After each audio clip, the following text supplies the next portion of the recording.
आजको हाम्रो यो भिडियोमा चाहिँ है हामीले अर्कै तरिकाले धागो बनाउने छौँ, सयपत्री फुल बनाउने छौँ। भिडियोमा हेरिरहनु भएको छ। हामीले योपालि चाहिँ त्रिकोणको सेपबाट भिडियो बनाउने छौँ हैन। अस्ति नै देखाएको जुन हाम्रो रिङ थियो, फ्लावर रिङ है, जुनले चाहिँ फुल बनाउन सक्छ, त्यसबाटै बनाएको हो यो है। हेर्दै जानु कसरी बनिँदै जान्छ भन्ने कुरा तपाईहरुले थाहा पाइहाल्नुहुनेछ। एकदम सजिलो छ। अगाडिको भिडियोलाई पनि धेरैले मन पराइदिनु भयो। 5-6 हजार भ्युज गइसकेको छ त्यसमा पनि है। तपाईहरुले पनि यदि यो हेरिरहनु भएको छ भने राम्ररी हेर्नुहोस् र सिक्नुहोस्। यो तरिकाले गर्दाखेरि चाहिँ हाम्रो जुन फुल हुन्छ, फुलको बिचको पाल चाहिँ ठुलो हुने गर्दछ है। अनि हामीले जुन बनाउँछौँ पछि उनेर तान लाएर कुरुसले बनाउँछौँ पछि है। त्यसमा चाहिँ हामीले यसलाई अडाएर पनि देखाउँछौँ कसरी हाल्ने भनेर। यसले चाहिँ यो तरिकाबाट गऱ्यौँ भने चाहिँ हामीले छिटो बनाउन सक्छौँ फुलहरूलाई हैन। जुन अगाडिको तरिका थियो, अगाडि भिडियोमा बनाएको तरिकाले गऱ्यौँ भने चाहिँ अलिक लेट हुन सक्छ हाम्रो है। भिडियो प्रोसेसिङ बनाउने ओर्ने यताउतिमा लेट हुन सक्छ है। अब भिडियो मन पर्यो भने लाइक, शेयर अनि सब्स्क्राइब पनि गरिदिनु होला है। धन्यवाद। तपाईहरुलाई हेर्दै जानु होला। राम्रै छ भिडियो, मजाले बनाएको छ।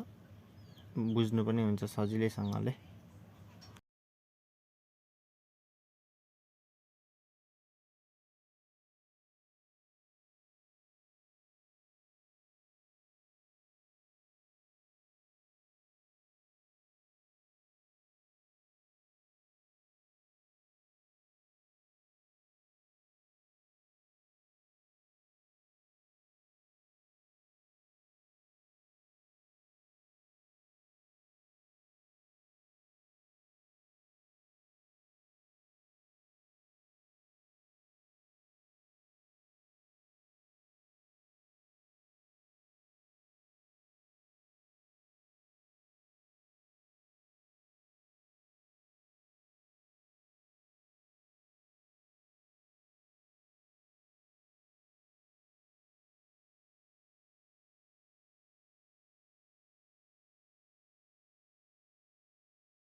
हाम्रो फुल बनिसक्यो। अब यसलाई फुललाई ढाँचाबाट निकालेर एकछिन राउन्ड हातमा राखेर राउन्ड गरेपछि फुल मजाको बनिन्छ है। अब फुल बनिसकेपछि फुललाई अड्याउने हामीले धागो लहरा बनाउँछौँ है। अब त्यो लहरा बनाउन सिकाउनेछौँ कसरी बनिन्छ भनेर है। हेर्दै जानु होला।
हामीले अगाडि बनाएको फुलहरूलाई अब यो बनाएको लराभित्र हैन धागोले बनाएको लराभित्र हालेर देखाउनेछौँ कस्तो मजाले टक्कसँगले हाल्ने र देखाउनेछौँ। सजिलो तरिकाले हो यो चाहिँ है। अगाडिको भिडियोमा चाहिँ अलिकति गाह्रो लागेको हुनसक्छ तपाईँहरू हेर्नेहरूलाई पनि हैन। यो अझै सजिलो तरिकाबाट छ है। धन्यवाद हेर्नु भएकोमा।